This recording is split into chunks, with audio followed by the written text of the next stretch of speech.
দৰ্শকক ভোগালী বিহুৰ বহুত বহুত শুভেচ্ছা জ্ঞাপন কৰিছোঁ। সকলোৱে ভালে থাকক, সকলোৱে সুখী হৈ থাকক। ভোগৰ সম্ভাৰ লৈ পদূলিত হেঁপাহৰ ভোগালী। সকলোকে ভোগালী বিহুৰ শুভেচ্ছা জনাই আহকচোন এই ভিডিঅ'টোত অসমৰ জনপ্ৰিয় অভিনেত্ৰীসকলে ভোগালীৰ বতৰত কি কৰিছে তাৰে কিছু দৃশ্য উপভোগ কৰোঁ।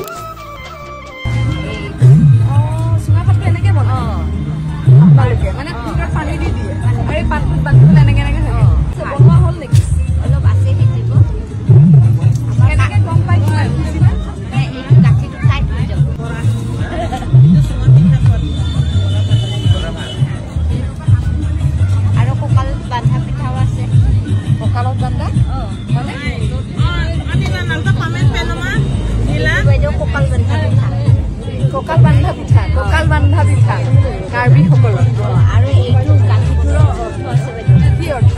এইটো যে ধুনীয়া ঘূৰণীয়া এইটো ধুনীয়াকৈ ঘূৰণীয়াকৈ বান্ধি আমি উৰুকাৰ দিনা আমাৰ মানুহজনক মানে সজাই পৰাই খুৱাই থাকালে এই গাঁঠিটো যেনেকৈ ধুনীয়াকৈ পাক দি আছে গতিকে আমাৰ পাক দি মানে সজাই পৰাই ৰাখিব পাৰে আৰু এই পাকটোৰ নিচিনাকৈ বোলে এই পাকটো ইমান হেঁপাহেৰে দিয়ে যাতে পৰিয়ালটো এনেকৈ আতোন টুকাৰিকৈ এটা পাকৰ মাজত সদায় মৰমেৰে আবদ্ধ হৈ থাকে।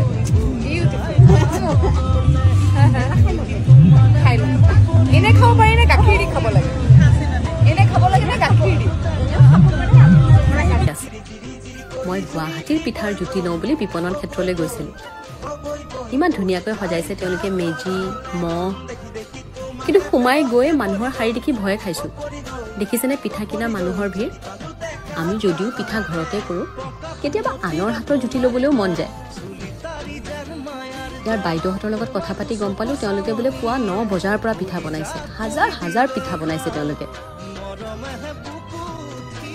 আগতে আমি পাঞ্জাবাৰীতে আছিলোঁ, তাৰে কেইগৰাকীমান বাইদেৱে ইয়াতো কাম কৰি আছে। গতিকে গৈ পাই মই নিজৰ পিঠা এটা প্ৰথমতে বনাই ল'লোঁ।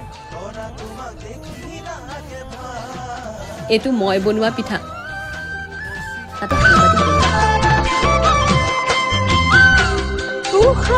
তুমি জানা মোৰ বহনা তোমাৰে ছবিখন বুকুত আছে অকা উশাহত তুমি জানা মোৰ বহনা তোমাৰে ছবিখন বুকুত আছে অকা তাৰে হালতে মই খুঁজে পৰিলো হৰি হৰি নবহে মন মোৰ কতোৱে তোমাৰ কথা ভাবি ভাবি